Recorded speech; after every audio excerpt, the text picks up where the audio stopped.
Alors du coup, en utilisant les 4S, c'est quand même plutôt cool, mais il manque quand même un truc, et c'est la musique, parce qu'on n'a pas d'autoradio dans notre modèle, et ça me fait un peu chier de découper. Surtout qu'ils sont quand même plutôt sympas en noir, bon, alors, du coup ils sont quand même un petit peu sales, mais ils sont plutôt cool. Et en plus de devoir acheter donc le système audio, parce que du coup j'ai le tableau, donc GPS qui se trouve en tableau de bord, mais qui sort en jack 3.5, et avoir un système audio pour voiture en 3.5, bah, c'est pas forcément très commun.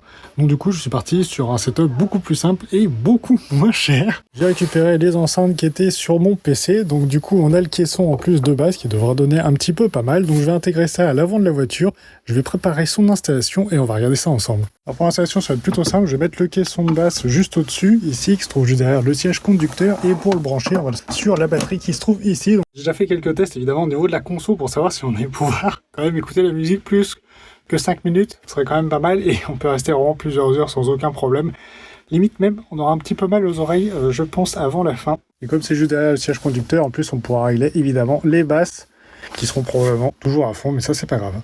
Alors pour la fixation, je vais utiliser donc les attaches que j'avais ici pour l'éclairage de la Litra Beam et je vais mettre évidemment nos enceintes juste au-dessus du pare-soleil. J'ai testé, ça passe normalement à peu près, donc je vais utiliser évidemment la fixation qui se trouve à droite et je vais en refaire une autre de l'autre côté qui se trouve ici. Donc je vais faire mes trous, je vais installer et on va voir ce que ça donne. Et voilà le résultat, on a nos haut-parleurs qui sont maintenant fonctionnels et branchés. Alors je mets vraiment pas le son à fond parce que sinon ça peut être vraiment beaucoup trop.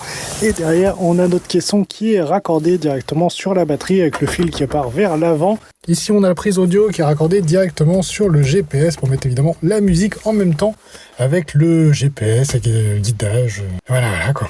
Bon du coup je vous mets pas la musique parce qu'évidemment sinon ça va être bloqué, question de droit. C'est pas mal. Je regarde la puissance, je pense qu'il fait 40 ou 60 watts ce système audio pour PC.